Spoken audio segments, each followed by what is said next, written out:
ఓదార్పు, నెమ్మది కావాలి, ఆదరణ కావాలి. లోకము ఓదార్పు లేక ఆదరణ లేక ఉంది. ఎంతటి గొప్పవానికైనా కూడా మనశ్శాంతి లేదు, ఓదార్పు లేదు. కాబట్టి దేవుడు ఓదార్పును కలుగజేసే దేవుడు. అలాగే సువార్త ఏ రీతిగా ప్రకటించాలి, 7వ వచనం ఏ రీతిగా ప్రకటించాలి, 9వ వచనం సియోను సువార్త ప్రకటించుచున్నదానా, బలముగా ప్రకటించు, భయపడక ప్రకటించు అని దేవుడు సెలవిచ్చాడు. అలాగే ఒక ముత్యం లాంటి మాటగా గొర్రెల కాపరి వలె ఆయన తన మందను మేపును, తన బాహుతో గొర్రె పిల్లలను కూర్చి రొమ్మున ఆనించుకుని మోయను. యెహెజ్కేలు గ్రంథము 34వ అధ్యాయం ఒకసారి చూద్దాం చూడండి. యెహెజ్కేలు గ్రంథము 34వ అధ్యాయాన్ని తప్పిపోయిన దానిని నేను వెతుకుదును, తోలి వేసిన దానిని మరలా తోలుకుని వచ్చేదను, గాయపడిన దానికి కట్టుదును, దుర్బలముగా ఉన్న దానిని బలపరచుదును.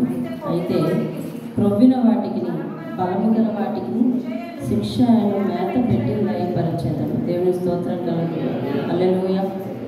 కాబట్టి దేవుడు ఇంకా కింద సెలవిస్తున్నాడు, నా మంద మీ విషయమై దేవుడినైన యెహోవాకు నేను సెలవిచ్చింది ఏమనగా, గొర్రెకును మధ్యను, అలాగే గొర్రెకును పొట్టేళ్లకును మధ్యను, గొర్రెకును మేకపోతులకు మధ్యను భేదము కలుగుని నేను తీర్పు తీర్చాను.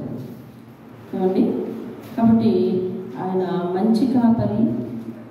ఎలాగా జాగ్రత్తగా చూడండి, తోలిపేసిన దాన్ని మరలా తోలుకుని వచ్చేదను, గాయపడిన దానికి కట్టేదను, బలము మరి దుర్బలముగా ఉన్న వాటిని బలపరిచేదను అని దేవుడు సెలవిస్తూ, అలాగే యోహాను గ్రంథంలో రెఫరెన్స్ చూసాం నిన్న. యోహాను 10వ అధ్యాయము 11 నుంచి 14, నేను గొర్రెలకు మంచి కాపరిని అని అక్కడ నా గొర్రెల కొరకు నేను ప్రాణం పెట్టుదును అని అక్కడ మాట్లాడడం మనం విన్నాము.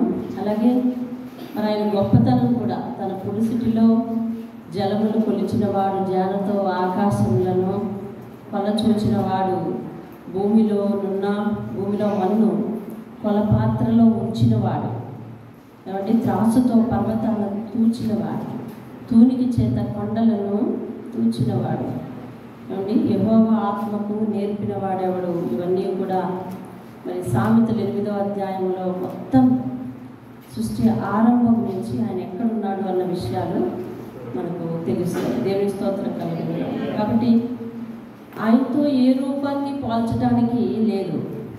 18వ వచనం, కావున మీరు ఎవరితో దేవుని పోలుస్తారో, ఏ రూపాన్ని ఆయనకు సాటి చేయగలరు?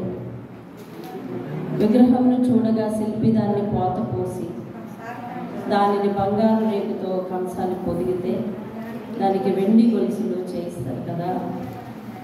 మరి మీకు తెలియదా? మీరు వినలేదా? 21వ వచనం, మొదటి నుండి ఎవరు మీతో చెప్పలేదా? భూమిని స్థాపించుటను బట్టి, ఇంత పెద్ద భూభాగాన్ని, ఇంత పెద్ద ఆకాశ మండలాన్ని దేవుడు సృష్టించాడు అని అంటే, మీరు ఈ పైన విగ్రహమును చూసి పోత పోసుకొని ఇవన్నీ చేస్తున్నారు కదా. అరే, ఆకాశాన్ని భూమిని చేసిన దేవుడు ఎక్కడ? ఇది ఏంటి అని మీరు ఆలోచించలేదా అని దేవుడు ప్రశ్నిస్తున్నాడు. అలాగనే 25వ వచనం, నీవు ఇతనితో సమానుడని మీరు నన్నెవనికి సాటి చేయదురు అని పరిశుద్ధుడు అడుగుతున్నాడు. ఆయన ప్రశ్నకు లోకంలో ఎవరు కూడా సమాధానం చెప్పడానికి మరి ధైర్యం లేదు. ఎందుకనగా మనుష్య జాతి ఆ రీతిగా చెడిపోయింది. ఏమండి, నావకు మోసే కాలం నుంచి కూడా బహు చెడ్డగా చెడిపోయింది. కాబట్టి ఆ ప్రశ్నకు సమాధానం చెప్పడానికి ఎవరు లేరు. అయితే 20వ వచనంతో మనం ముగించడం జరిగింది. విలువ గల దానిని అర్పింపజాలని నీరసుడు పుచ్చని మాను, అంటే అది ఎప్పటికీ పుచ్చిపోదంట. అటువంటి బలమైన చెక్క తెచ్చుకొని ఏం చేస్తాడంట? కదలని విగ్రహమును స్థాపించడానికి నేర్పుగల పరిమాణాన్ని వెతికి పిలిపించుకుంటాడు. కానీ తన క్వాలిఫికేషన్ ఏంటంట? విలువ గల దానిని అర్పించలేనటువంటి నీరసుడు.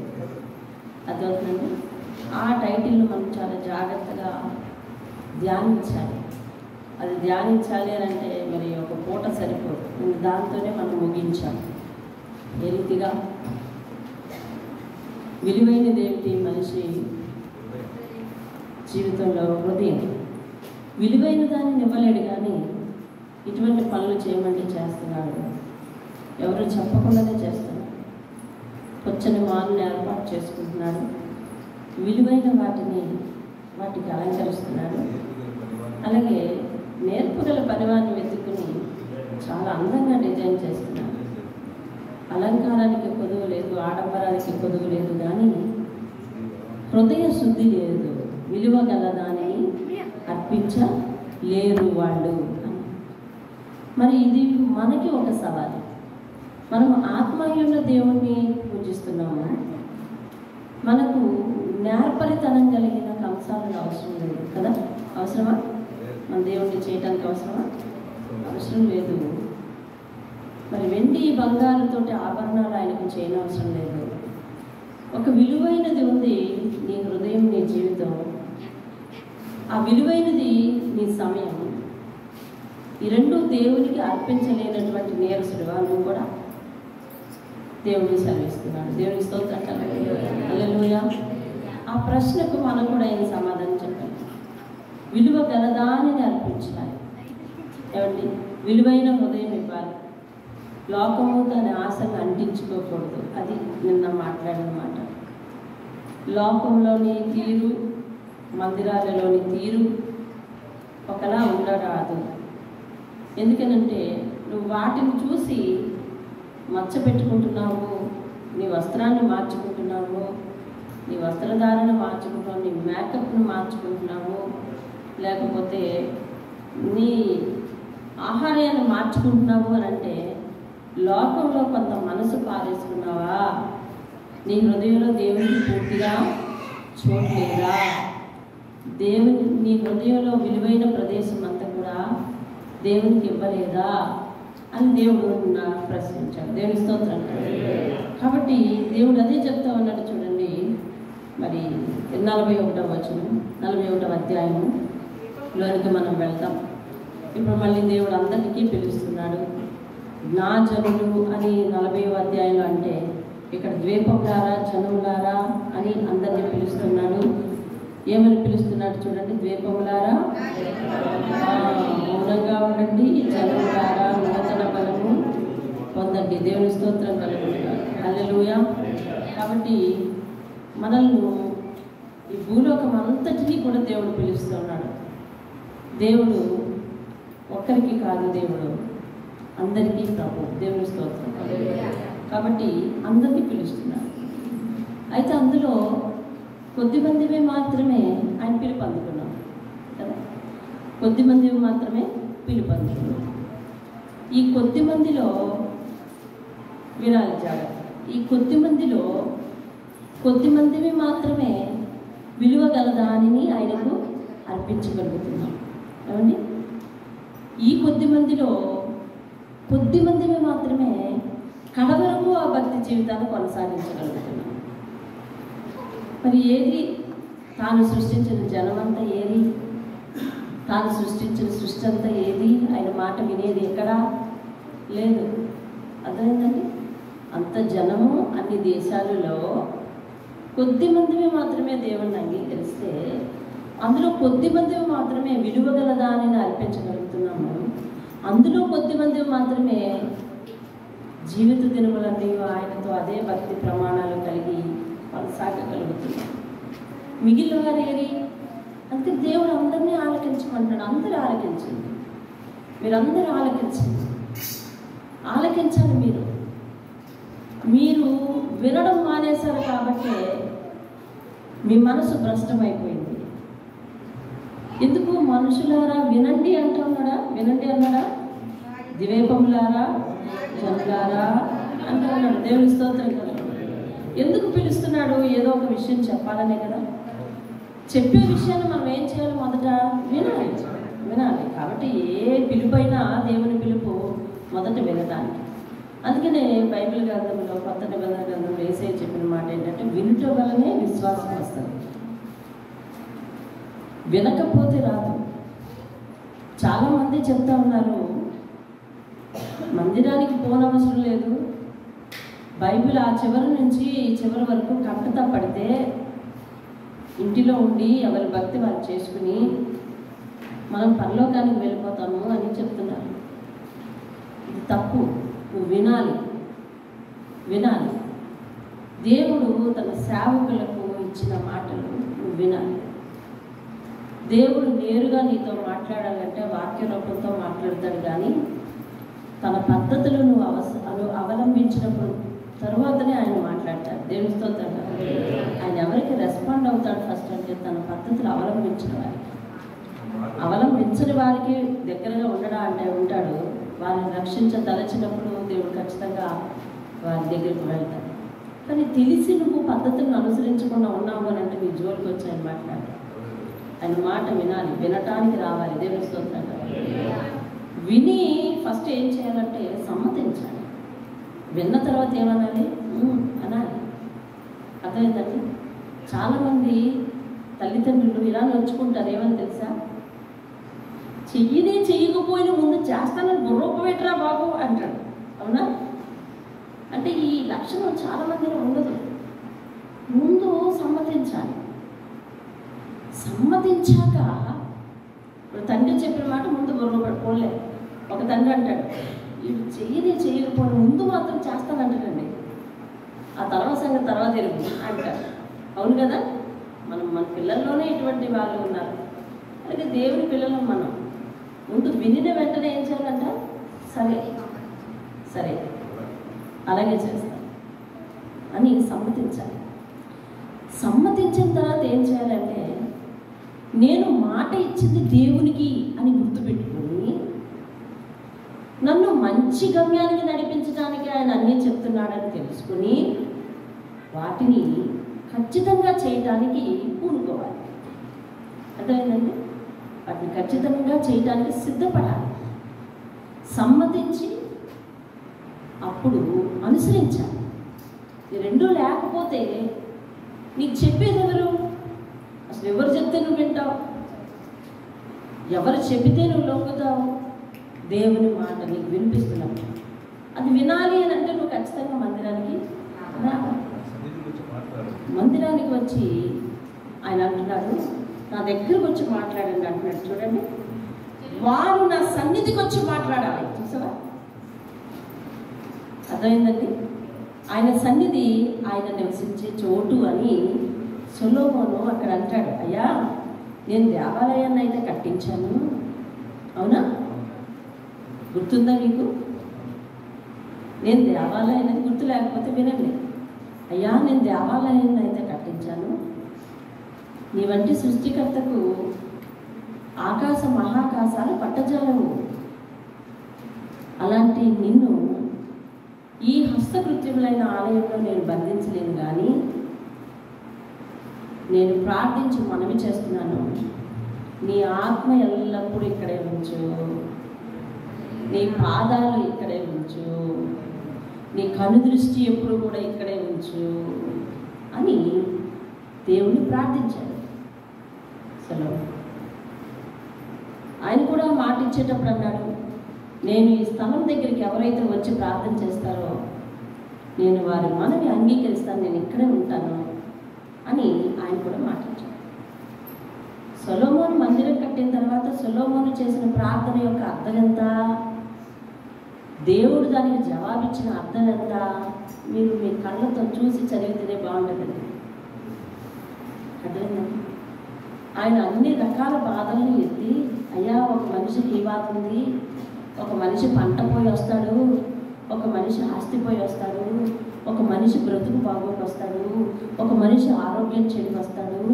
రకరకాల మనుషులు వచ్చి నీ మందిరం తట్టు చేతులెత్తి, నీ బలిపీఠం తట్టు చేతులెత్తి నీకు మనవి చేస్తూ ఉంటే వారి మనవి ఆలకించు, అలాగ నీ ఆత్మని నీకు అనుదృష్టిని ఇక్కడ ఉంచయ్యా అని అతను ప్రార్థన చేస్తే నేను అలాగే చేస్తానని ఆయన కూడా మాటిచ్చాడు.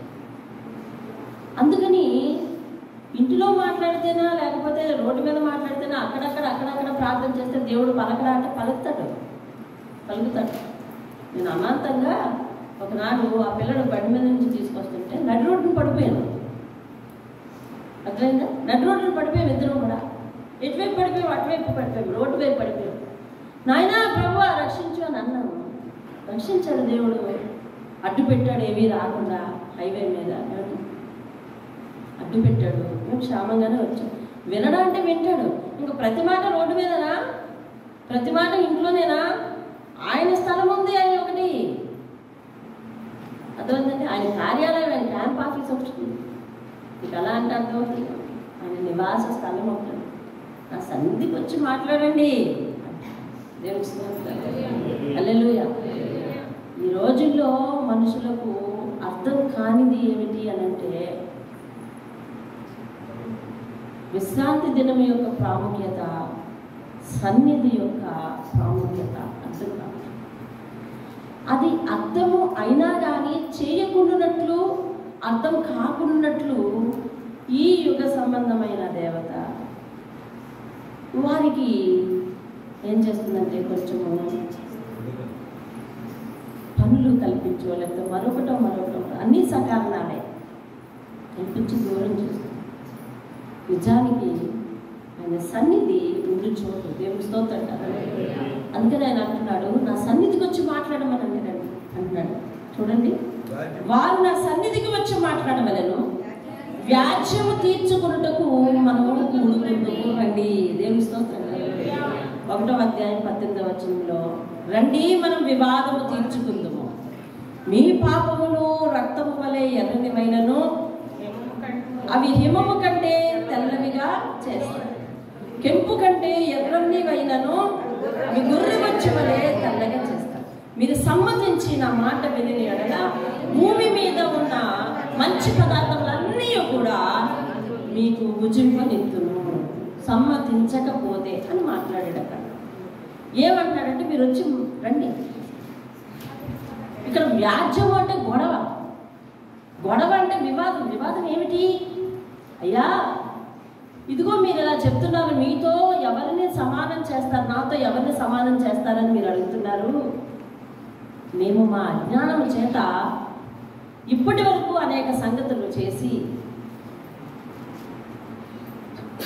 అక్షయ రూపాలన్నిటికీ కూడా దైవత్వాన్ని ఆపాదించాము. క్షయ రూపాలన్నిటికీ కూడా దైవత్వాన్ని ఆపాదించాము. అంటే నాశనం అయిపోయే వాటి అన్నిటికీ కూడా దైవత్వాన్ని ఆపాదించి ఇది దేవుడు అన్నాము. ఏమండి, మేము విలువ కలగాలని అర్పించలేకపోయాము. కాబట్టి అటువంటి మమ్ములను క్షమిస్తావా అని మాట మాట్లాడుకుందాం రండి అంటాడు. దేవుని స్తోత్రం కదా. కాబట్టి మన ప్రతి సమస్యకు, ప్రతి పరిస్థితికి పరిష్కారం కనుగొనాలంటే ముందు మన ఇంటిలో ఎల్లప్పుడూ మోకరిస్తాం, కానీ ఆయన సన్నిధిని మోకరించడం చాలా ప్రాముఖ్యమైన విషయం. దేవుని స్తోత్రం. తరాలు తరబడి, వారాల తరబడి, సంవత్సరాల తరబడి అండి దేవుని సన్నిధికి నేటికి రాలేని వాళ్ళు ఉన్నారు.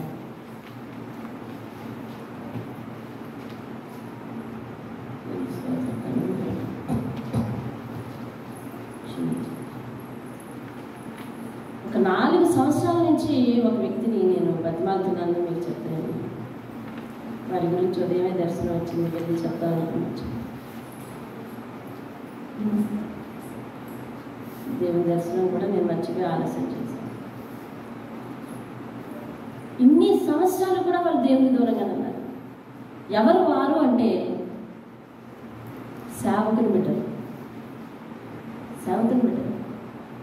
అదేంటండి, ఎన్ని సంవత్సరాలు నా పరిచయమే 4-5 సంవత్సరాలు అయిపోయింది. ఇలాగ నాకు ఇంచుమించు 2 కుటుంబాలు తెలుసు.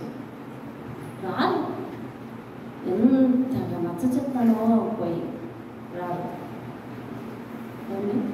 అందులో ఒక కుటుంబం గురించి ఈరోజు ఉదయం దర్శనం ఇచ్చాను. గుండె గుబేలు అనుకుంటా లేచాను.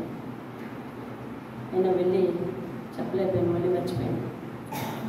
అయితే అయినా క్షమిస్తావా వస్తే అంటే ముందు రండి, నా సన్నిధికి రండి, మాట్లాడదాం. నేను మాట్లాడి చివరిలో ఏం చెప్తాడు? నేను నిన్ను క్షమిస్తాను. నేను స్తోత్రం, హల్లెలూయా. అయితే రావాలి. అందుకనే చూడండి 4వ వచనము చివరిలో అంటున్నాడు, నేను మొదటి వాడను. చెప్పండి, చివరిలో అంటున్నాడు కడవరి వారితో ముందు వాడను. దేవునికి స్తోత్రం కలుగు, హల్లెలూయా. ఆయన ఎవరంట? ఆదిలో ఉన్నవాడు, అనగా సృష్టి ఆరంభమున ఉన్నవాడు. చివరి కాలంలో చివరిగా మనందరితో పాటు ఉండేవాడు. ఒకసారి గబగబా 2-4 వాక్యాలు తీయండి. మత్తయి సువార్త 1:23 చూడండి. 1:23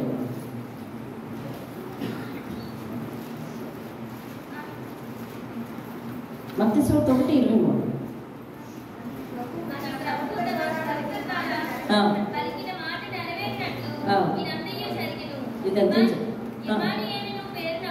ఇమ్మానుయేలు అని పేరు పెట్టదురు. ఇమ్మానుయేలు అనే పేరునికి ఏంటండి అర్థము?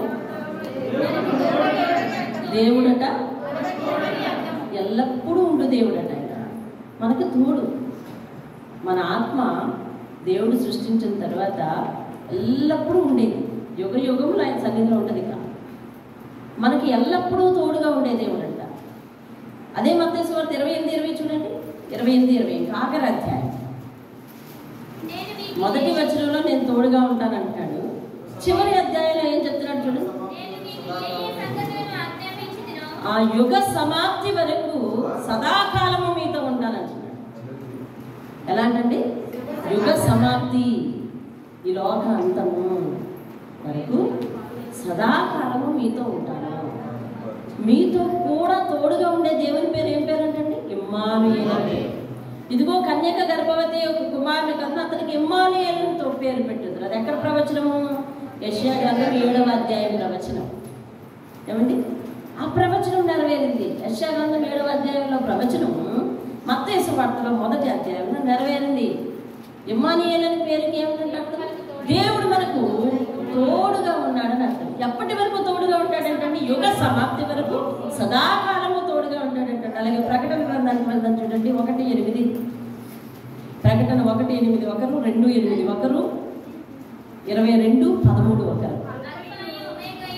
అల్ఫయు ఒమేగయు నేనే, వర్తమాన భూత భవిష్యత్ కాలములలో ఉండువాడను నేనే అని సర్వాధికారియు దేవుడు ప్రభు సెలవు ఇచ్చుచున్నాడు. 2వ అధ్యాయం 8వ వచనం.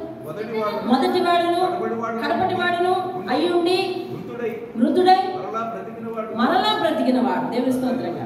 మీకు అర్థమైందండి? మృతుడై మరలా బ్రతికిన వాడు ఎవరండి? ప్రభువైన యేసుక్రీస్తు. అతడు ఎవరంటండి? మొదటివాడు. మొదటివాడు అన్నది అర్థం ఏంటి? సృష్టి ఆరంభంలో ఉన్నవాడు. దేవుని స్తోత్రంగా. నిన్న ఉన్న తెర మరి కొంచెంగా అర్థం చెప్పాం. సామెతలు 8వ అధ్యాయంలో పూర్తిగా యెహోవా ఎవరు, యేసు ఎవరు అనే దానికి సమాధానం అందులో ఉంది. ఇద్దరు ఎవరు? ఒక్కరే. ఎవరండి? ఒక్కరే. భూమికి పునాది వేయబడక మునుపు సృష్టి ఆరంభమున నేను దేవుని యొక్క ప్రధాన శిల్పినై ఉన్నాను అని మాట్లాడతాడు. ఇక్కడ మొదటి వాడను అంటున్నాడు, కడపటి వాడను అంటున్నాడు. అంటే సృష్టి ఆదిలో ఉన్నవాడని అంటున్నాడు, చివరిలో ఉన్నవాడను అంటున్నాడు. మృతుడినై తిరిగి లేచాను అంటా ఉన్నాడు. మృతుడినై తిరిగి లేచిన వారు ఎవరండి? ప్రభువైన యేసుక్రీస్తు. దేవుని స్తోత్రం కదా. అలాగే 22:13 చూడండి.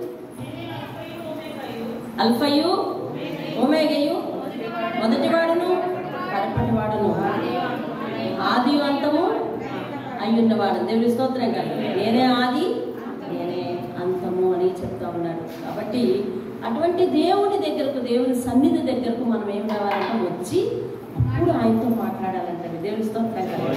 హల్లెలూయా. చాలామంది అంటూ ఉంటారు, అయ్యా దేవుని సన్నిధికి అయితే రాలేకపోతున్నాం కానీ ఇంట్లో ఉండి ప్రార్థనే చేస్తున్నామండి అంటారు. నిజమే. అలాగే అనారోగ్యంతో ఉన్నవారు కూడా ఇంట్లోనే ప్రార్థన చేస్తున్నామండి అంటున్నారు.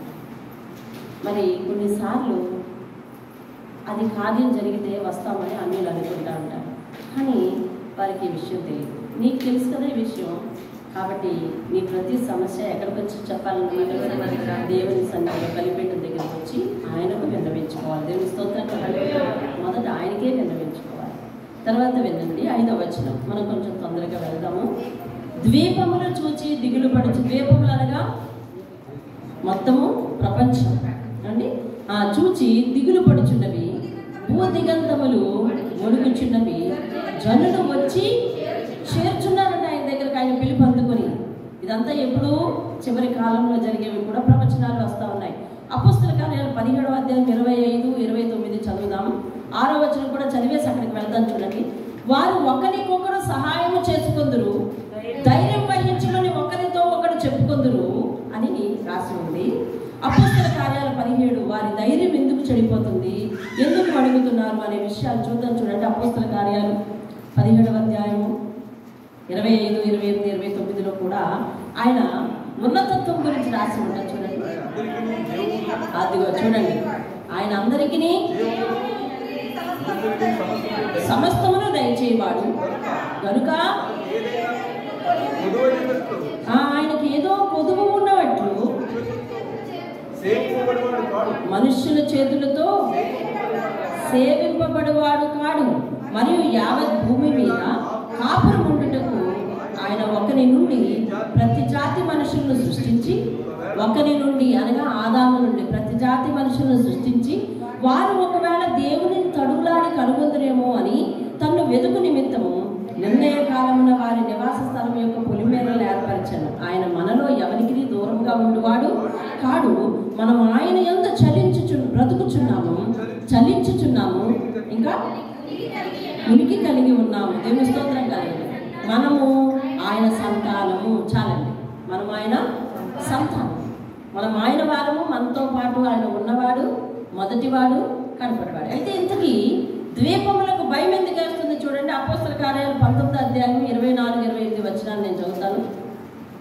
19వ అధ్యాయము 24వ వచనాన్ని నేను చదువుతాను. చూడండి. యాలియనగా దేమేత్రి అను ఒక కంసాలి అర్తెమీ దేవికి వెండి గుళ్ళను చేయించుట వలన ఆ పని వారికి మిగుల లాభం కలుగజేయుచుండెను.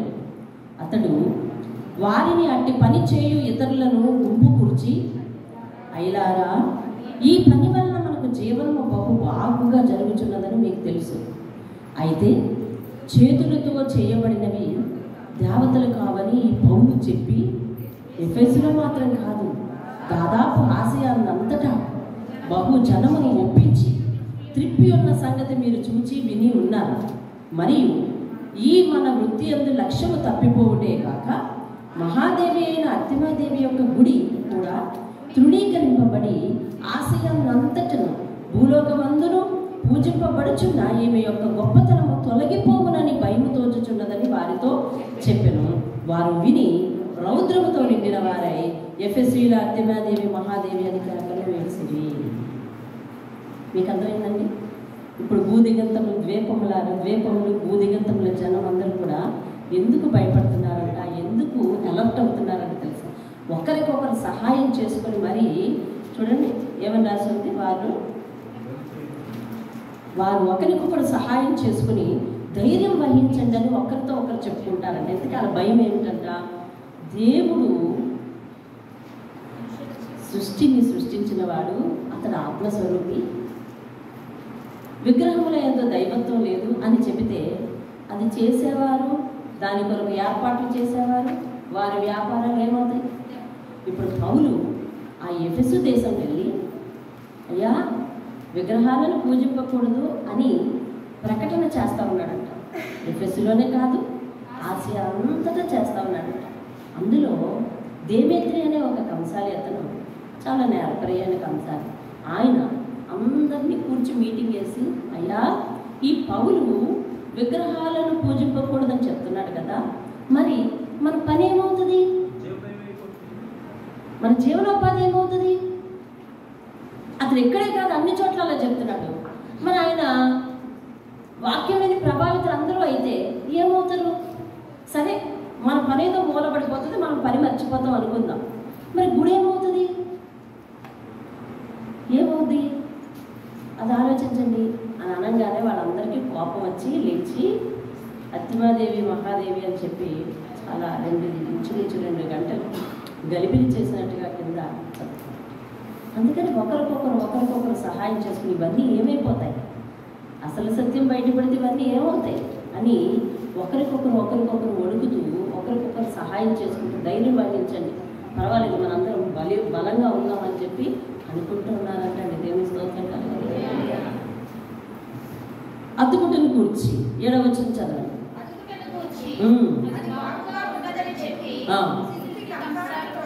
ప్రోత్సాహపరచును. శుద్ధితో నునుపు చేయవాడు దాకలి మీద కొట్టువానిని ప్రోత్సాహపరచును. విగ్రహం కదలకుండా పనివాడు మేకులతో దానిని బిగించును. చూసారా? అర్థమవుతుందండి. వాళ్ళు ఎట్లా చేస్తారంటే కదలకుండా బిగించి చేస్తారు, మేకులతో చేస్తారు. ఇప్పుడు దేవుడు ఏమని అడుగుతున్నాడు? మీరు ఆలోచించరా? పుడిచిటితో జలములను కొలిచిన వాడు, పర్వతము తూకంలో వేసిన వాడు, ఏమండి మన్నునంతటిని ఒక పాత్రలో పెట్టగలిగిన వాడు, అటువంటి వాడు ఇటువంటి దేవుడా అని ఆలోచించరా మీరు? మీకు తెలివి లేదా అని దేవుడు ప్రశ్నిస్తున్నాడు. దేవుడి స్తోత్రంగా. ఇప్పుడు చూడండి, ఆయన ప్రేమపూర్వకమైన పిలుపు ఎట్లా ఉందో 8వ వచనం. నా సేవకుడమైన ఇశ్రాయేలు, నేను ఏర్పరచుకునే యాకోబు, నా స్నేహితుడమైన అబ్రహాము సంతానమా, భూ దిగంతముల నుండి నేను పట్టుకుని దాని కొనల నుండి పిలుచుకుని వాడా, నీవు నా దాసుడవనియు నేను నిన్ను ఉపేక్షింపక ఏర్పరచుకుంటుననియు నేను నీతో చెప్పి ఉన్నాను, నీకు తోడై ఉన్నాను. భయపడకము, నేను నీకు దేవుడినై ఉన్నాను. దిగులు పడకము, నేను నిన్ను బలపరుతును. నీకు సహాయం చేయవాడను నేనే. నీతి అను నా దక్షిణ హస్తముతో నిన్ను ఆదుకొందును. దేవుని స్తోత్రం కలుగును. హల్లెలూయా. దేవుని పిలుపు ఇశ్రాయేలు ప్రజలకు ఎలా ఉంది? కడవరి స్థితిలో భయపడవద్దు. వారందరూ గుమిగూడి ఇలాగే అనుకుంటారు, కానీ నువ్వు భయపడకు, నేను నీతో కూడా ఉంటాను, నువ్వు దిగులు పడకు, నీతి అను నా దక్షిణ హస్తంతో నీకు సహాయము చేస్తాను అని దేవుడు వాగ్దానం చేస్తున్నాడు. నేను మిమ్మల్ని ఏర్పరచుకున్నాను, నేను మిమ్మల్ని ఏర్పరచుకుని చేర్చుకున్నాను, మీరు నా దాసులని, నా బిడ్డలని నేను చేర్చుకున్నాను అని దేవుడు ఇశ్రాయేలు ప్రజలతో మాట్లాడుతున్నాడు. దేవుడి స్తోత్రం కలుగుతుంది. మీరు ఆలోచించండి, వారి పరిస్థితి అలాగుంది. వారు విలువైన దాన్ని అర్పించలేరు, కానీ సృష్టికర్త అయిన దేవుడు ఎలాంటి వాడు అని చెప్పి 12 నుంచి 13, 14 వచనాలు 40వ అధ్యాయం ఆయన యొక్క లక్షణాలను రాశారు. పుడిసిటిలో జలములు కొలిచిన వాడు, జ్ఞానంతో ఆకాశాన్ని కొలవగలిగిన వాడు, ఏమిటి భూమిలోని మన్ను కొలపాత్రలో ఉంచినవాడు, త్రాసుతో పర్వతాలను కూర్చున్నవాడు, అటువంటి దేవుడు నీ దేవుడు. కాబట్టి నువ్వు ఆయన సన్నిధికి వచ్చి కనపడాలి. నేను మొదటి వాడను, కడపటి వాడను, సదాకాలము యుగ సమాప్తి వరకు మీతో కూడా ఉండువాడను. కాబట్టి ఈ వాక్కు విని, ఈ పిలుపు విని లోకమంతా మన పని ఏమవుతుంది, మన వ్యాపారం ఏమవుతుంది, మన గుడులు ఏమవుతాయి అని వారు అనుకుంటున్నప్పుడు నువ్వు భయపడకు. ఇదిగో నేను నిన్ను పిలుస్తున్నాను, నేను నిన్ను ఏర్పాటు చేసుకుంటున్నాను, నీవు నా దాసుని, నేను నిన్ను తృణీకరింపక ఏర్పాటు చేసుకుంటాను, నేను నీతో చెప్పి ఉన్నాను, భయపడకు, దిగులు పడకు అని దేవుడు ఇశ్రాయేలు జనాంగాన్ని బలపరుస్తున్నాడు. దేవుని స్తోత్రం. హల్లెలూయా.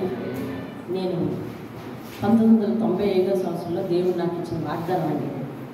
అదేంటంటే ఇంటర్మీడియట్ అయిపోయి ఇంట్లో ఉండిపోయాను, ఇక చదువుకోవడానికి వేరే ఆస్కారం లేదు, కాబట్టి మళ్ళీ చదవటానికి తావలేదు. 10th బతిమాలి ఇంటర్మీడియట్ వరకు చదవగలిగాను. ఇంటర్మీడియట్ అయిన తర్వాత మళ్ళీ డిగ్రీ చదువుతానంటే చదివించేవారు లేరు, నాన్నకి కూడా ఓపిక లేదు.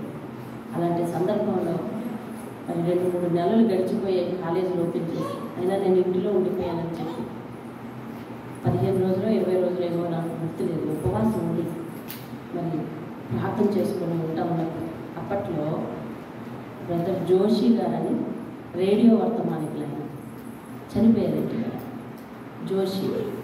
జోషి గారు ఆయన రేడియోలో వర్తమానం చెప్తూ ఉంటారు. ప్రతిరోజు 7 గంటలకు ఆ వర్తమానం వస్తుంది. ఆ వర్తమానాలు మమ్మల్ని ఎంతో ఆదరించాయి. అప్పట్లో ఆ వర్తమానాల్లో నుంచి ఆయన ఈ వాగ్దానం ఏమని మాట్లాడారంటే, అమ్మా బాబా ఇలాగే ఆయన పలకరించడం కూడా అలాగే ఉంటుంది. అందులో రేడియోలో నుంచి అలా పలకరిస్తారు. అమ్మా బాబు అందరూ బైబిల్ తెరిచారా, సిద్ధంగా ఉన్నారా, అమ్మా పాప బాధపడుతున్నావా, నేను ఇంకా నా బ్రతుకు ఇంతే అయిపోయింది, ఇంకా నన్ను ఎవరు లేవనెత్తలేరు, ఇంకా నేను ఇక్కడి నుంచి ముందుకు వెళ్ళలేను అని అనుకుంటున్నావా, దేవుడు ఈరోజు నీ కొరకు ఒక అద్భుతమైన వాగ్దానం దాచి ఉంచాడు అని చెప్పి ఈ వాక్యాన్ని చదివి ఆయన యెషయా గ్రంథ వర్తమానం చెప్తున్నాడు అనమాట. అప్పటికి ఆయన కొంత అనుదిన వాక్యం. ఇంకా ఈ అధ్యాయం తర్వాత వచ్చే అధ్యాయం, వచ్చే అధ్యాయం తర్వాత వచ్చే అధ్యాయం అట్లా వెళ్ళిపోతూ ఉంటుంది ఆయనది. అది తర్వాత కొంతకాలం తర్వాత ఆర్ఆర్కే మూర్తి గారు చెప్పడం కొనసాగించారు అందులో నుంచి. అలాగా ఆయన నాకు ఆ వాగ్దానం ఇచ్చినప్పుడు నాకు సరైన ఆలోచన లేక నేను నా అవసరానికి తగ్గట్టు జవాబు మాత్రమే అందులోంచి తీసుకున్నాను. చూడండి 9వ వచనం ఏమనుంది, భూదిగంతముల నుండి నేను పట్టుకుని దాని కొనల నుండి పిలుచుకున్న వాడ నీవు నా దాసుడవని. ఆ పదం నాకు అర్థం కాలేదండి, నేను వదిలేశాను. అది ఆయన ఏమని పిలుస్తున్నాడు, నువ్వు నా దాసుడివి, దాసురాలు అని పిలుస్తున్నాడు. ఆ పదం వదిలేశాను. నాకు ఎక్కడి నుంచి అర్థమైంది, నేను నీతో చెప్పి ఉన్నాను, నీకు తోడై ఉన్నాను, భయపడకము, నేను నిన్ను బలపరుస్తాను, దేవుడై ఉన్నాను, దిగులు పడకము, నేను నిన్ను బలపరుస్తాను, నీకు సహాయం చేయవాడని నేనే, నీతి అన్న నా దక్షిణ హస్తంతో నిన్ను ఆదుకొందును. నా అవసరానికి ఇదే సమాధానం అనుకున్నాను తప్ప పైనున్న వచనాన్ని నేను అర్థం చేసుకోలేదు. నీవు నా దాసుడివి అన్న మాట నేను అర్థం చేసుకోలేదు, నాకు తెలియదు అది. కానీ అర్థం తెలియనంత మాత్రాన దేవుడిచ్చిన వాగ్దానాన్ని వాగ్దానంగానే నెరవేర్చిన దేవుడి స్తోత్రాలు. హల్లెలూయా. నాకు అర్థం తెలియదు, కానీ ఆయన నాకు ఇచ్చిన వాగ్దానం ఏమండి, ఎంతవరకు అయితే నేను అర్థం చేసుకున్నానో అంతే నెరవేర్చలేదు. నాకు తెలియక అర్థం చేసుకోలేదు, తెలిసి విడిచిపెట్టడం కాదు, తెలియక అర్థం చేసుకోలేదు. కానీ ఆయన రాబోయే రోజులలో అది ఎలాగైనా ఆమె విషయంలో నెరవేర్చాలని అనుకున్నాడేమో, అది అలాగూ నెరవేర్చాడు. ఇప్పటికీ ఆ వాగ్దానం ప్రతిరోజు చదువుతూనే ఉంటాను. అలా చదివినప్పుడు నాకు సేవలోకి వచ్చిన తర్వాత నాకు దీని అర్థమైంది. దేవుని స్తోత్రం. హల్లెలూయా. కాబట్టి ఆయన ఇశ్రాయేలుకి ఇటువంటి వాగ్దానం ఇస్తున్నాడు. ఇది అందరికీ వాగ్దానం. యెహోషువకు వాగ్దానం ఇచ్చాడు. 1వ అధ్యాయం 9వ వచనంలో ఏమని చూడండి, యెహోషువకు వాగ్దానం ఇచ్చాడు. యెహోషువ గ్రంథం తీయండి. యెహోషువ గ్రంథము 1వ అధ్యాయము 9వ వచనం. నేను నీకు ఆజ్ఞ ఇచ్చి ఉన్నాను కదా, నేను నీకు ఆజ్ఞ ఇచ్చి ఉన్నాను కదా, నిబ్బరము కలిగి ధైర్యంగా ఉండు, దిగులు పడకు, జడియకు, నీవు నడుచు మార్గం అంతటిలో నీ దేవుడైన యెహోవా. దేవుని స్తోత్రం కలుగును. మొన్నటి వరకు 39 అధ్యాయాల్లో మనం ఉగ్రత చదివాము, కోపాన్ని చదివాము, శాపాన్ని చదివాము కదండి. కానీ ఇప్పుడు చూడండి, దేవుడు అడుగడుగున పిలుస్తూ ఆశీర్వదిస్తున్నాడు, పిలుస్తూ దీవిస్తున్నాడు, గొప్ప ఓదార్పునిస్తున్నాడు.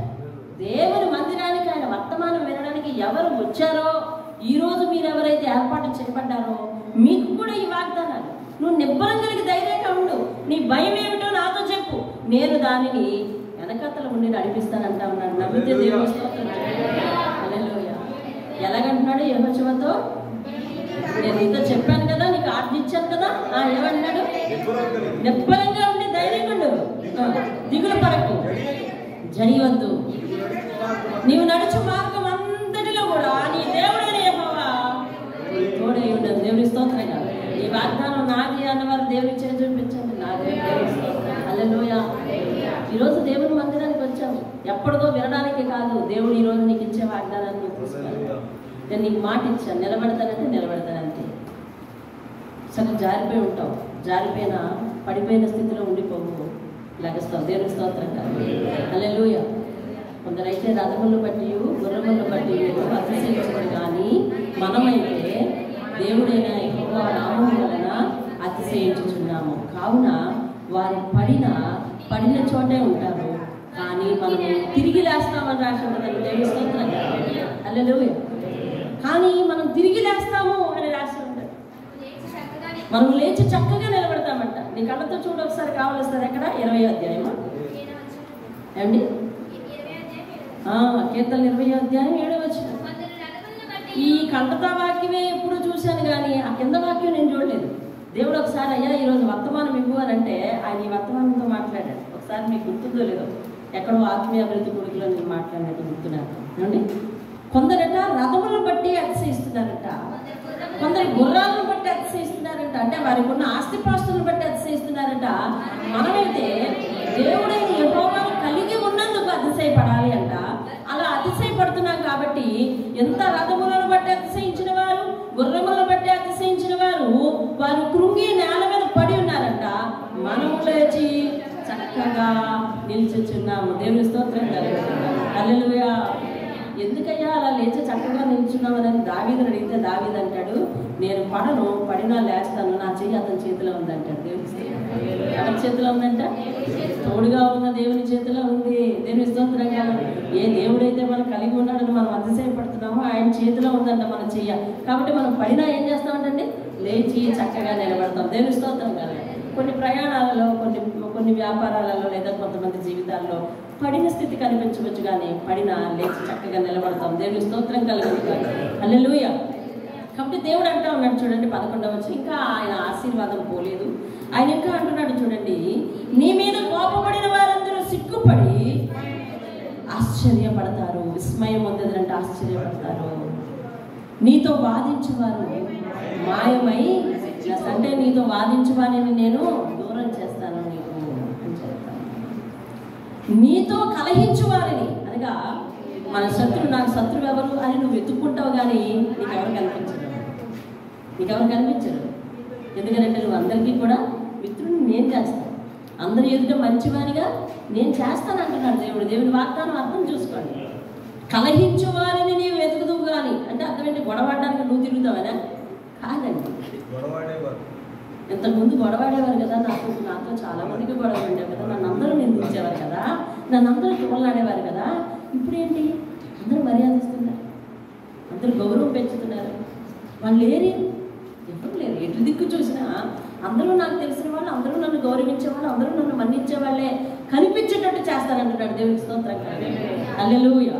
ఏమంటున్నాడంటే, నీతో యుద్ధము చేయి వారు కలహించు వారిని నీవు వెదకుదువు కానీ ఎలాగండి?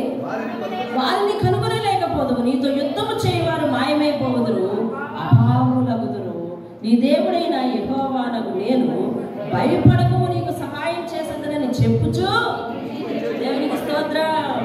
ఆయనకి ఇవ్వండి మీ కుడి చెయ్య, ఆయనకి ఇవ్వండి మీ కుడి చెయ్య, ఆయనకి చూపించండి మీ కుడి చెయ్య. నా చేయి పట్టుకొని నన్ను నడిపించయ్యా, నా చేయి పట్టుకొని నడిపించు. భయపడకని ధైర్యం చెప్తున్నావు, దిగులు పడకని ధైర్యం చెప్తున్నావు. ఇదిగో అయ్యా నా చేయి పట్టుకొని నడిపించు, నేను పడినా లేస్తానయ్యా, లేచి చక్కగా నిలబడతానయ్యా, ఏలయనగా నా చేయి నీ చేతిలో ఉందయ్యా అని మనం ప్రార్థించాలి. ఆయన అంటున్నాడు, నువ్వు పడినా లేచి చక్కగా నిలబడతావు, ఎందుకంటే నీ చెయ్యి నా చేతిలో ఉంది. నేను భయపడకని మామూలు కబుర్లు చెప్పట్లేదు, నీ చెయ్యి పట్టుకొని నడిపిస్తానంటే ఉన్నాడు. దేవుడి స్తోత్రం కాదు. మనం ఆయన నడిపింపుని చూడగలం. మనకు వచ్చే ప్రమాదాల నుంచి మనం తప్పించబడుతున్నామంటే దేవుడు ఎక్కడ ఉన్నాడో తెలుసా? మన తల దగ్గర ఉన్నాడు. దేవుడు ఎక్కడ ఉన్నాడో తెలుసా? మన పక్కన ఉన్నాడు. దేవుడు ఎక్కడ ఉన్నాడో తెలుసా? ఇటు పక్కన ఆవరించి ఉన్నాడు. కాబట్టి నేను ఎటు దిక్కులు పడిపోయినా నన్ను కాస్తా ఉన్నాడు, కాచి కాపాడుతూ ఉన్నాడు అనే స్పర్శ. అంటే నువ్వు ఎప్పుడైతే ఆ భారం నుండి లేదా ఆ యొక్క ప్రమాదం నుండి తప్పించబడ్డావో దేవుడు ఎక్కడున్నాడో తాకి చూసినట్టుగా తెలుస్తుంది. దేవుని స్తోత్రం. హల్లెలూయా. దేవుడు ఎక్కడున్నాడో తాకి చూసినట్టుగా తెలుస్తుంది. నేను పదే అదే విషయాన్ని నేను జ్ఞాపకం చేసుకున్నాను. మన గ్యాస్ యాక్సిడెంట్, అందులో మరి ఆ మంటలను ఆపగలిగిన సత్వం మాకు లేదు, కానీ దేవుడు ఎక్కడున్నాడు? మన పక్కన ఉన్నాడు. దేవుని స్తోత్రం. హల్లెలూయా. ఆయన హస్తం అడ్డు పెట్టాడు కాబట్టి అది ఆగగలిగింది. లేకపోతే గ్యాస్ అంత మంట లేచి ఆగడం అంటే అది అసాధ్యమైన సంగతి. ఆయన ఎక్కడున్నాడో మనం తడివి చూడగలిగినంత దేవుడు ధైర్యం మనకి ఇస్తాడు. దేవుని స్తోత్రంగా అలాంటి స్పర్శిస్తాడు. ఆయన లేకపోతే కార్యం జరగలేదని నీ కళ్ళకు బోధిస్తాడు. ఆయన ఉన్నాడన్న సంగతి తెలియజేస్తాడు. ఎక్కడ ఉన్నాడని నువ్వు అనుకుంటావు, కానీ నీకు దగ్గరే ఉన్నాడన్న సంగతి నీకు తెలియజేస్తాడు. అదే సైమల్టేనియస్గా మనము ఒకటి జ్ఞాపకం చేసుకోవాలి. ఆయన మనసు తిరుగుతున్నప్పుడు కూడా ఆయన మన పక్కనే ఉన్నాడు. ఆయన జ్ఞాపకం చేసుకోకుండా ఉన్నప్పుడు ఆయన మన పక్కనే ఉన్నాడు. ఆయన వ్యతిరేకంగా నడుస్తున్నప్పుడు మన పక్కనే ఉన్నాడు. మన ఇష్టానుసారంగా నడుస్తున్నప్పుడు మన పక్కనే ఉన్నాడు. కానీ చూసి ఏం చేస్తున్నాడు? ఓపిక పట్టి ఆదరణతో నా వైపు తిరిగి రండి, వివాదం తీర్చుకున్నాను, నా సన్నిధికి వచ్చి మాట్లాడండి, నేను మిమ్మల్ని పిలుస్తున్నాను, భయపడద్దని చెప్తున్నాను, దిగులు పడద్దని చెప్తున్నాను. ఏమండి? నీ కుడి చేయి పట్టుకొని నడిపిస్తానని వాగ్దానంతో పిలుస్తున్నాడు. దేవుని స్తోత్రం కలుగుతుంది. చూసావా 39 వరకు ఆయన యొక్క ఆలోచన విధానం ఎలాగుందో, 40 నుంచి ఆయన ఎలాగో మనుష్యులను బతిమాలుతున్నాడో, ప్రేమతో పిలుస్తూ ఉన్నాడో, ఆదరణతో పిలుస్తూ ఉన్నాడో, ఓదార్పుతో కూడిన మాటలు మాట్లాడుతున్నాడో. దేవుని స్తోత్రం కలుగుతుంది. రండి అని పిలుస్తూ ఉన్నాడు. దేవుని స్తోత్రం కలుగుతుంది. చెప్తా ఉన్నాడు చూడండి 14వ వచనము. యాకోబు స్వల్ప జనముకు ఇశ్రాయేలు భయపడకుడి, నేను నీకు సహాయము చేయుచున్నాను అని యెహోవా సెలవిచ్చుచున్నాడు. నీ విమోచకుడు ఇశ్రాయేలు పరిశుద్ధ దేవుడే. దేవునికి స్తోత్రం కలుగును గాక. హల్లెలూయా. 18వ వచనం. జనులు చూచి యెహోవా హస్తమే అనగా యాకోబును దేవుడు ధైర్యపరిచినప్పుడు, యాకోబును దేవుడు ఉద్ధరించినప్పుడు 18వ వచనంలో అనుకుంటారంట, జనులు చూచి యెహోవా హస్తము ఈ కార్యము చేసినని, ఇశ్రాయేలు పరిశుద్ధ దేవుడు దీన్ని కలుగ చేసినని తెలుసుకొని మనస్కరించి స్పష్టముగా గ్రహించినట్లు నేను కార్యం చేస్తానంటున్నాడు. ఎలాగట? చెట్లు లేని మెట్టల మీద నేను నదులు పారజేస్తాను, లోయల మధ్య ఓటలను ఉపక చేస్తాను, అరణ్యము నీటి మడుగుగా అవుతుంది, ఎండిన నేల నీటి బొగ్గలుగా చేస్తుందని దేవుడు సెలవిస్తున్నాడు. దేవుని స్తోత్రం కదండి. అరణ్యంలో నీటి బొగ్గేటండి, ఎండిన నేలలో నీటి ఓటలు ఎలాగొస్తాయండి అనగా పాడైన జీవితాలను సస్యశ్యామలమైన జీవితంగా మారుస్తానంటా ఉన్నాడు. దేవుని స్తోత్రం. ఎండిన మోడు వంటి జీవితం, నా బ్రతికింతే నాశనం అయిపోయింది, లేకపోతే నేను ఇంకా లేవలేను, నేను ఇంకా కష్టపడలేను అని అనుకుంటున్నాను. నేను ఎంతకని ఇలా ప్రయాసపడను, ఎంత కాలం చూసినా అప్పే మిగులుతుంది, అప్పే కనిపిస్తుంది అని అనుకుంటున్నాను. ఎండిపోయింది భూమి అని అనుకుంటున్నాను, ఇక సారం లేదని అనుకుంటున్నామేమో. కానీ దేవుడు అందులోనే ఏదైతే నువ్వు ఎండిపోయింది, ఓడిపోయింది, పడిపోయింది, లేవలేదని నువ్వు అనుకుంటున్నావో ఆ స్థితిలో నుంచి సస్యశ్యామలమైన స్థితి దయచేస్తానండి. హల్లెలూయా. కాబట్టి దేవుడు గొప్ప ఆదరణ ఇచ్చి పిలుస్తున్నాడు, భరోసా ఇచ్చి పిలుస్తున్నాడు, వాగ్దానం చేస్తూ పిలుస్తున్నాడు. ఇప్పుడు దేవుడు మనకు ఒక వాగ్దానం ఇచ్చేవాడు, ఆదరించేవాడు, మన పాపములన్నీ కూడా కొట్టివేసేవాడు. ఇంతకుముందు ఏమన్నాడు? ప్రతి పాపం నువ్వు భరిస్తావన్నాడు. కానీ ఇప్పుడు అంటున్నాడు, ప్రతి పాపాన్ని నేను కొట్టివేస్తాను. నీ పాపములు ఎలాంటివైనా కనుక వచ్చి మాట్లాడినా సన్నిధికి వచ్చి కనపడండి, మాట్లాడండి, నేను మీ ప్రతి పాపమును ప్రతి అవిధేయతను కొట్టివేస్తాను.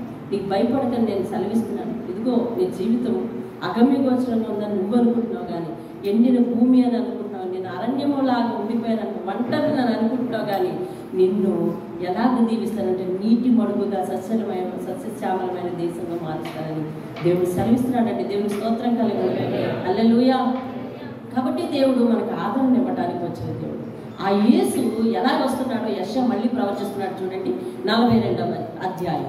ఇదిగో నేను ఆదుకొను నా సేవకుడు, నేను ఏర్పరచుకున్న వాడు, నా ప్రాణమునకు ప్రియుడు, అతని యందు నా ఆత్మను ఉంచి ఉన్నాను. అతడు అన్యజనులకు న్యాయము కనపరచును. అతడు కేకలు వేయుడు, అరవడు, తన కంఠస్వరం వీధిలో వినబడనివ్వడు, నలిగిన రేణును అతడు విరవడు, మకమకలాడుచున్న జనపనాల వత్తిన ఆర్పడు. అతడు సత్యమును అనుసరించి న్యాయమును కనపరచును. దేవుని స్తోత్రం కలుగును గాక. 6వ వచనం. గుడ్డివారి కన్నులు తెరుచుటకును తెచ్చుటకును, చీకటిలో నివసించువారని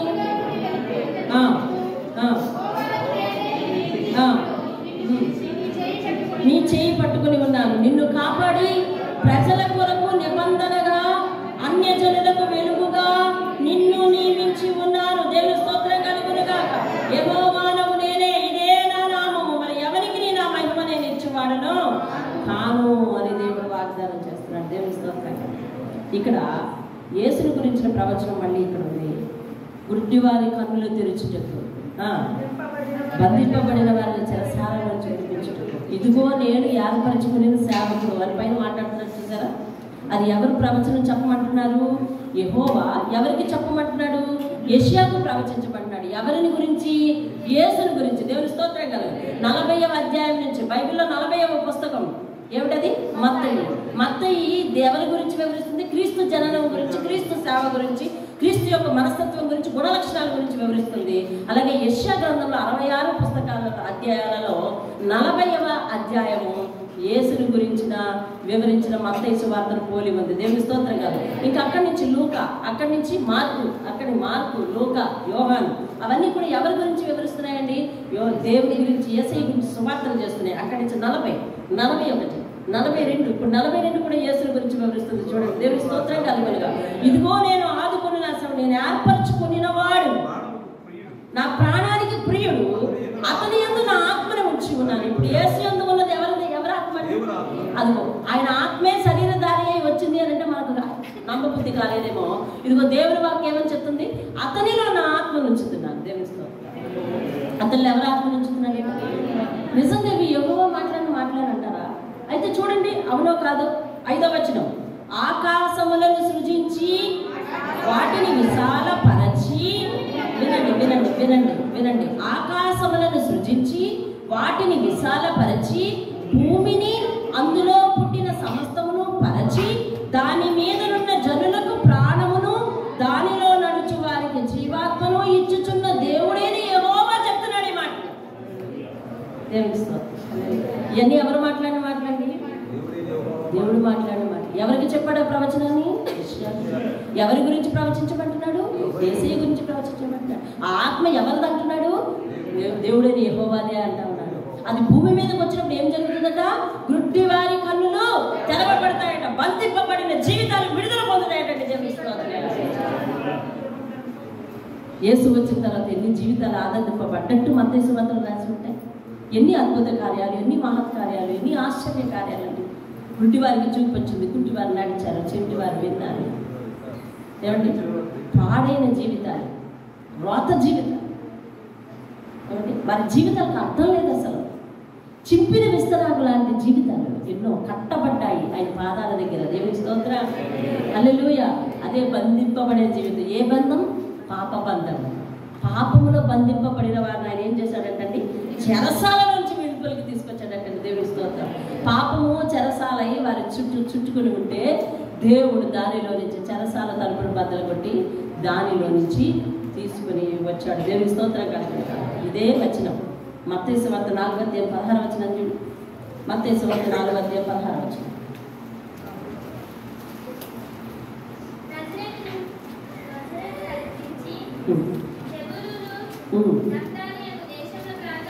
నాలుగో అధ్యాయం 16 కదమ్మా చదువుతున్నాం. అవును, చదవండి.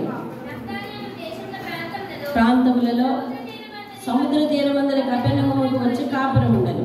జెబూలూను దేశమును, నఫ్తాలి దేశమును, యోర్దానుకు అవతల ఉన్న సముద్ర తీర అన్యజనులు నివసించు గలిలయయు, చీకటిలో కూర్చుని ఉన్న ప్రజలను గొప్ప వెలుగు చూచిరి. దేవుని స్తోత్రం కలుగునుగా. మరణ ప్రదేశంలోను మరణ ఛాయలలోను కూర్చుని ఉన్న వారికి గొప్ప వెలుగు, వారికి వెలుగు ఉదయించును అని ప్రవక్త అయిన యెషయా ద్వారా పలకబడి నెరవేరునట్లు ఇలాగూ జరిగేను.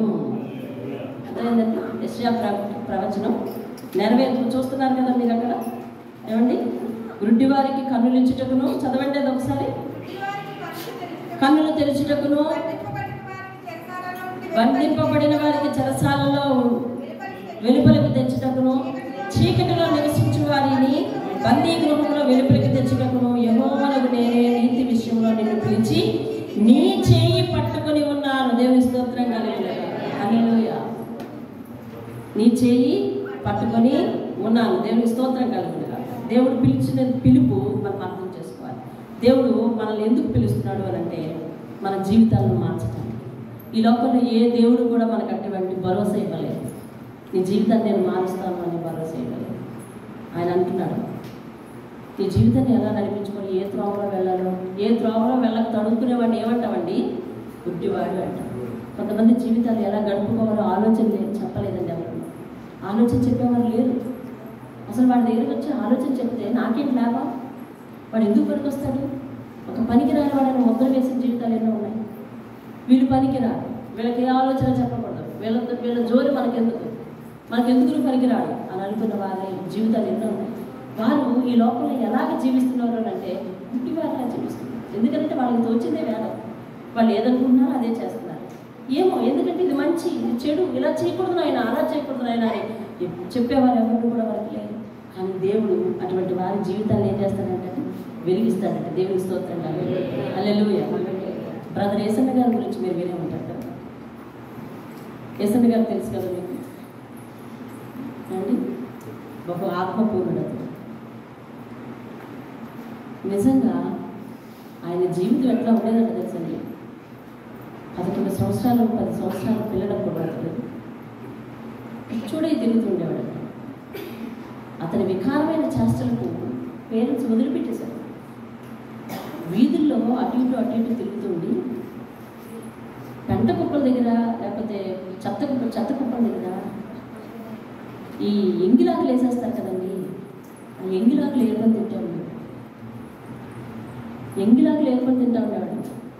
బ్రదర్ యేసన్న గారిని జ్ఞాపకం చేసుకోండి. ఆయన రూపం ఏంటి, ఆయన పూర్వం ఉన్న రూపం ఏంటో తెలుసా? ఒక పిచ్చివాడు. అతనికి ఆలోచన చెప్పేవారు ఎవరు లేరు. నువ్వు వెళ్ళేది త్రోవ అని చెప్పేవారు ఎవరు లేరు.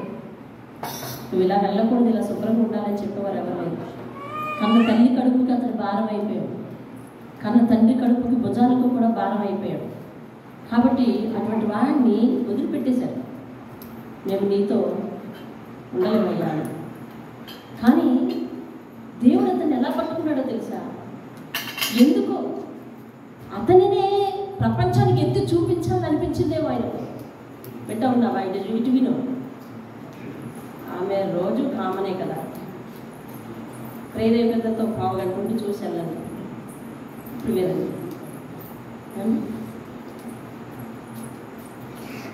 ఏమనుకున్నాడో ఏమో దేవుడు. అటు వాణిని నేను ఎంత ఆశ్చర్య కార్యం ఆయన ద్వారా చేయిస్తానో అని అనుకున్నాడో ఏమో. ఏ టైంకి ఎక్కడికి వెళ్తున్నాడో తెలియదు. ఏమండి, చావు భోజనాలు, ఆ పెళ్లి భోజనాలు, ప్రతి భోజనాలు పెంట కుప్ప దగ్గర ఉండేవి. చెత్తలు ఆకలి వేసే దగ్గర ఉండేవాడు. ఏరుకొని తింటాను. అలాంటిది ఒకనాడు ఎవరో గృహ ప్రార్థన పెట్టుకుంటుంది. వాకిల్లో ప్రార్థన చేసుకుంటున్నారు. వాళ్ళ ఇంటి వసారాలు ప్రార్థన చేసుకుంటున్నారు. అక్కడికి వెళ్ళి కూర్చున్నాడండి.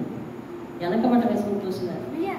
కూర్చుని ఆ ప్రార్థన అయిపోయినంత వరకు ఉన్నారు. ఈ ప్రార్థనలో లేచి పోపు అని ఎవరు గసరలేరు కదా. పాప వాళ్ళు ఎందుకో గసరలేదు. అలాగ ప్రార్థన అయ్యే వరకు ఉంచుకుని ప్రార్థన అయిన తర్వాత వెళ్ళిపో అని ఏమి పెట్టకుండా ఆయన పంపించేశారు. అలాగా ఆ ప్రార్థన అయిపోయేసరికి ఒక ఏ టైం అయిందో ఆ చీకటి రోడ్లలో నడిచి వస్తూ ఉన్నప్పుడు ఆయన మీదకు గొప్పగా వెలుగు ప్రసరించిందంటే ఆ వెలుగు ప్రసరించినప్పుడు ఆయన ఆ కాంతిని చూడలేకపోయాడు. ఆ వెలుగు ప్రసరించిన తోడనే ఆయన మైండ్ ఎలాగ మారిపోయింది. అదే మురికి బట్టలతో మరుసటి రోజు వాళ్ళ ఇంటికి వెళ్ళిపోయాడు. మళ్ళీ వచ్చావా? దేనికై వచ్చావు? మళ్ళా సవ్యంగా మాట్లాడుతున్నాడు, చక్కగా మాట్లాడుతున్నాడు. అమ్మని గుర్తిస్తున్నాడు, నాన్న గుర్తిస్తున్నాడు, వినయంగా మాట్లాడుతున్నాడు. పొమ్మన్నా వెళ్ళిపోలేదు. వాళ్ళందరినీ చూశాను. అందరూ వీరిని గమనించి ఆయన శుభ్రం చేసి ఏంటి కదా అని ఆయన అడిగితే నేను యేసయ్య పాదాలు సేవ చేసుకుంటానండి. దేవిస్తూ అర్థమైందండి.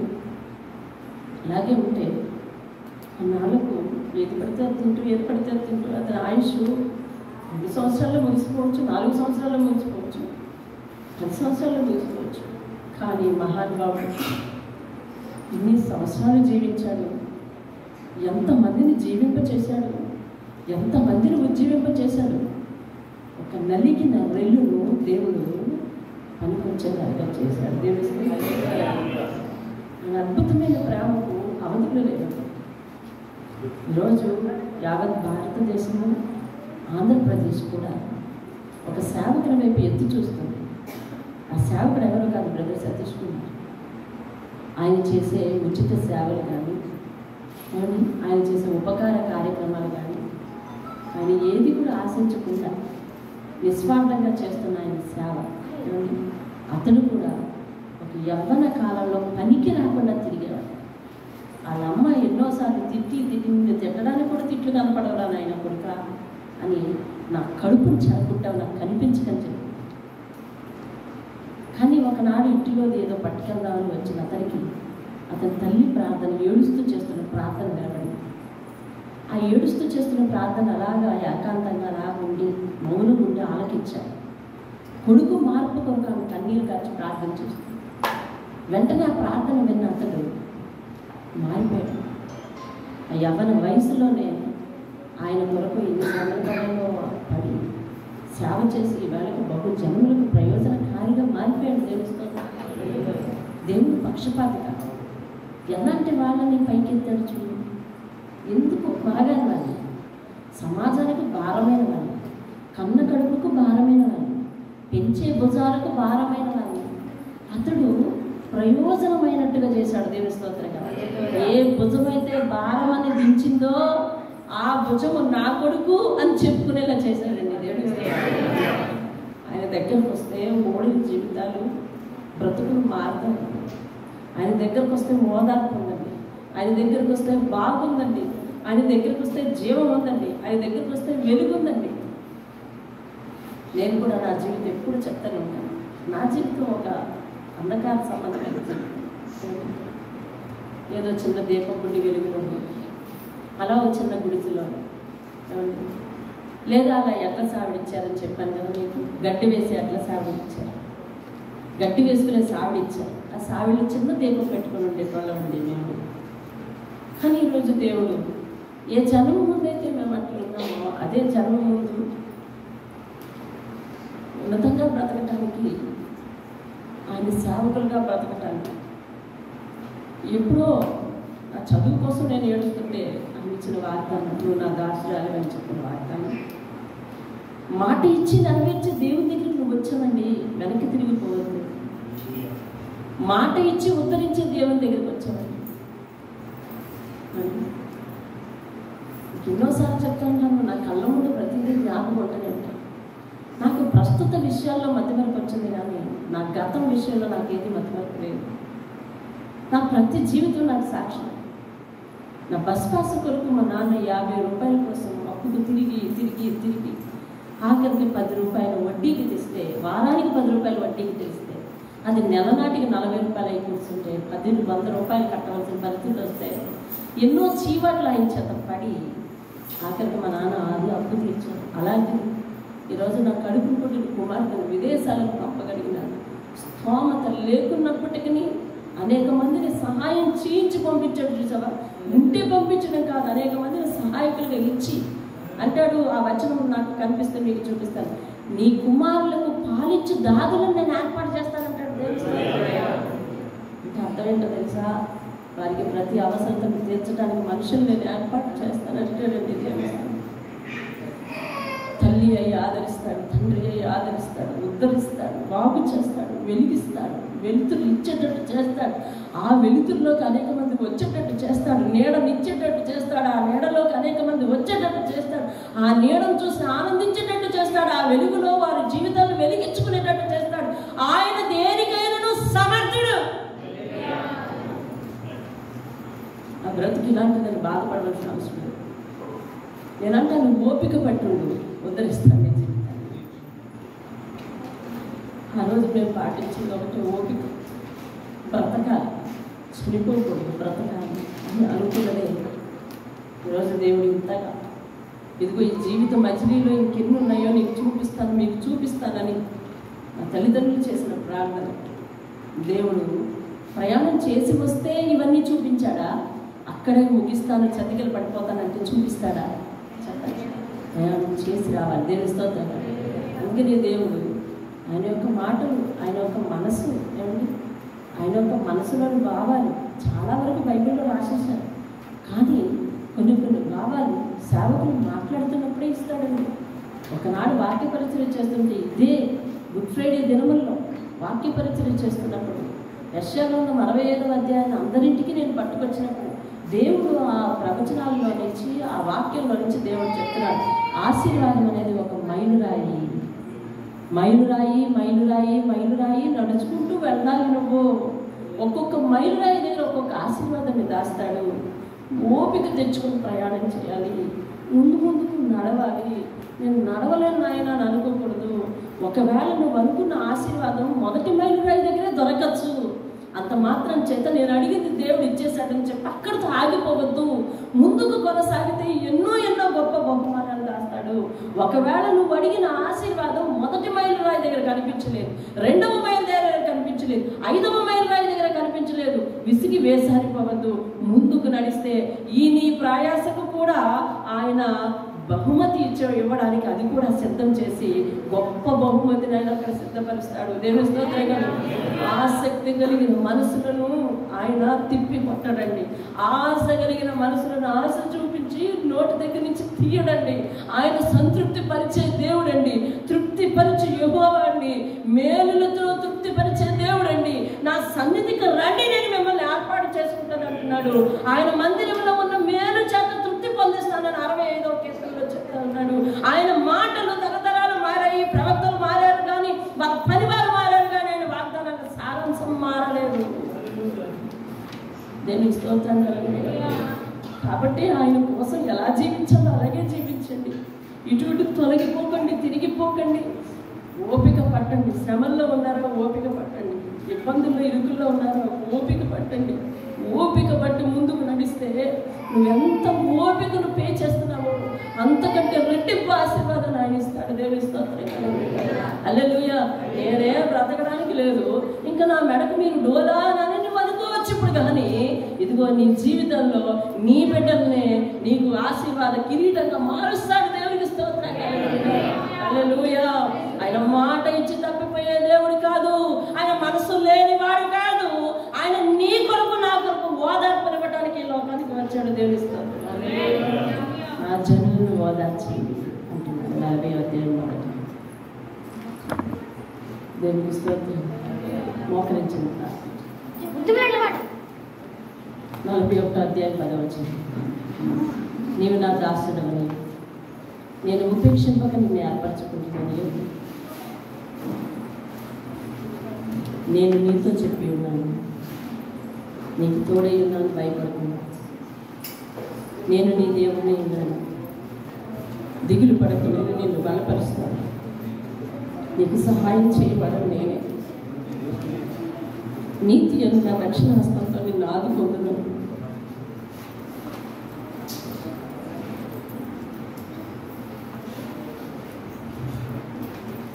ఒక నలిగిన జీవితానికి ఈ వాగ్దానం కంటే ముత్యం లాంటి వాగ్దానం మరి ఎక్కడ దొరకదేమో.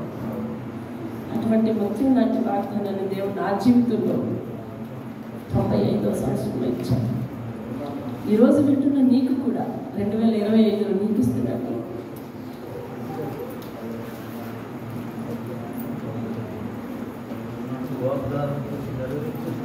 ముప్పై సంవత్సరాల క్రితం నాకు ఇచ్చిన వాగ్దానం దేవుడు మాట ఇచ్చి నెరవేర్చుకున్నాడే కానీ నన్ను విడిచిపెట్టలేదు. ఆయన వాగ్దానాన్ని నావని నమ్ము, నిన్ను నీ జీవితాన్ని కూడా అలాగే చేస్తాడు. ఆయన విడిచిపెట్టే దేవుడు కాదు. గమ్యం తెలియని పరిస్థితుల్లో ప్రయాణం ఆగిపోయిందని చతికిలు పడిపోయిన దినములలో, పూటకు తిండి లేనటువంటి పరిస్థితుల్లో, ఉన్నత చదువులు కావాలని తాకతకు మించిన కోరికలు కోరుతూ ఉన్నప్పుడు ఆయన వైపే కనిపెట్టుకొని చూస్తూ ఉన్నప్పుడు దేవుడి వాగ్దానం ఇచ్చి ఒక కార్పొరేట్ కాలేజీలో చదవడానికి దేవుడు సహాయం చేశాడు. ఒక ఊరి పెద్ద వలన ఆ ఊరి పెద్దను ప్రేరేపించాడు, అతన్ని మా దగ్గరకు నడిపించాడు. నిన్ను పోషించుటకు, నిన్ను ఉద్ధరించుటకు ఆయన ఎవరెవరిని ఏర్పాటు చేసుకుంటాడో నీకెందుకు, నీ అవసరత మాత్రం తీరుస్తాడు. అయితే అవసరత తీరిన తర్వాత మాత్రం ఎవరెవరిని దేవుడు ఉపయోగించుకున్నాడో వారిని గుర్తుపెట్టుకోవాలి మనం. ఎందుకంటే ఆయన పని వాళ్ళు చేశారు, నీకు సహాయం చేయడానికి ఆయన ఉపయోగించుకున్నాడు వాళ్ళని. నీకు పాలిచ్చి దాదులను ఏర్పాటు చేస్తానంటున్నాడు. ఆయన ప్రేమ అమోఘం, దాన్ని తుడిచిపెట్టుకోవద్దు. ఆయన వాగ్దానం ఇచ్చి నడిపించు దేవుడు. భయపడకు అని చెప్తున్నాడు. దిగులు పడకు, నీకు సహాయం చేస్తానమ్మా, నేను నీకు సహాయం చేస్తానయ్యా. ఈ వాగ్దానం చదివే వారందరికీ, వినే వారందరికీనయ్యా, ఆయన సన్నిధికి వచ్చి మోకరించిన ప్రతి ఒక్కరికి అయ్యా, ఆయన ప్రేమలో పక్షపాతం లేదు. ఆయన ఉన్న వారికి మాత్రమే మేలు చేసే దేవుడు కాదు. ఆయన మహోన్నతుడు, మహాగరుడు అయ్యుండి దీని మనసు కలిగిన వారి యొద్ద, వినయము గల వారి యొద్ద నివాసం చేసే దేవుడు, వారికి సొంతమైన దేవుడు. భయపడకమని నేను నీతో చెప్పుచు నీ కుడి చేతిని పట్టుకొని నడిపిస్తున్నాను అంటున్నాడు. ఆయన నడిపింపులోనే ఇక్కడ వరకు తీసుకొచ్చి తెగబెట్టాడు నన్ను. ఆయన నడకలో నేను నడవాలి. ఆయన మంచి రేవుకు నిన్ను తీసుకుని వెళ్తాడు. ఆయన మంచి రేవుకు నిన్ను తీసుకుని వెళ్తాడు. పరిశుద్ధుడా, నీ ప్రేమ గొప్పది. నేను ఇచ్చిన వాగ్దానాలు గొప్పవి అయ్యా. పాడైపోయిన బ్రతుకులను ఉద్ధరించు దేవుడు. గుడ్డి వారి కన్నులు బంధింపబడి చెరసాలలో ఉన్న వారికి విడుదల. నీ సేవకులు ఎంతో మందయ్య పాపకరమైన మత స్థితి చెదిరిన జీవితాలు ఎన్నో, గుండె చెదరిన జీవితాలు ఎన్నో, పెంట కుప్పల మీద జీవితాలు ఎన్నో అయ్యా. అటువంటి వారిని నాయన నువ్వు మహోన్నతుని, ఆశ్చర్యకరుడు, అద్భుతమైన కార్యాలు చేయి దేవుడు అని అనేక మందికి ఎత్తి చూపించడానికి వీలుగా అటువంటి వారిని నేల నుండి పైకి లేపయ్యా. అయ్యా నీకు స్తోత్రాలు చెల్లిస్తున్నాను. అటువంటి ఎందుకు పనికిరానటువంటి జీవితాలు, ఎవరు ఎన్నిక చేయనటువంటి జీవితాలు, అనేక మంది వారి ప్రార్థన కొరకు ఎదురు చూసేటట్టు చేస్తావయ్యా. అనేక మంది వారి మాట వల్ల ఉద్ధరింపబడేటట్టు చేస్తావు. అనేక మంది కొరకు ప్రార్థన చేసే అవకాశాలు వారికి ఇచ్చావు. అనేక మంది మేలు కోరే స్థితి ఇచ్చావయ్యా. ఎవరు వారి మేలు కోరక విడిచిపెట్టిన బ్రతుకులయ్యా. మా బ్రతుకులు అటువంటివే కదా.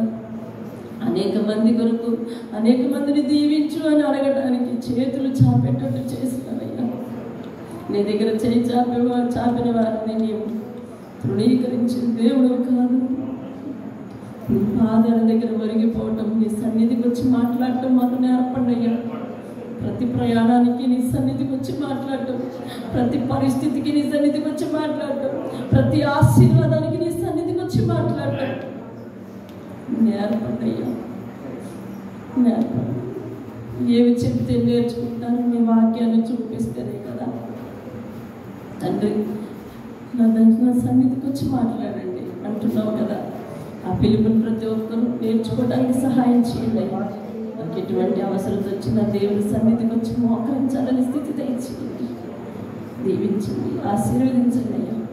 మీ నామానికి మహిమ తెచ్చుకోండి. ఇటు ప్రేమపూర్వకమైన మాటలు వారు ఎన్నడూ కూడా కోల్పోకుండా విడిచిపెట్టకుండా ప్రతి ఒక్కరిని నాయన దీవించి ఆశీర్వదించి, ఎవరైతే నీ వాగ్దానాలను పట్టుకుని హృదయానికి హత్తుకుంటున్నారో అటు వాగ్దానాలను నాయన వారి జీవితంలో నెరవేర్చండి అయ్యా. నా పరిస్థితి ఏదైనా నువ్వు నీ దాసునితో రేడియోలో వచ్చి మాట్లాడినప్పుడు ఆ వాగ్దానం నీకేనమ్మా అన్నప్పుడు హృదయానికి హత్తుకున్నాను అయ్యా. అతను ఈనాటికి అదే వాగ్దానం మీద నన్ను నడిపిస్తున్నాను.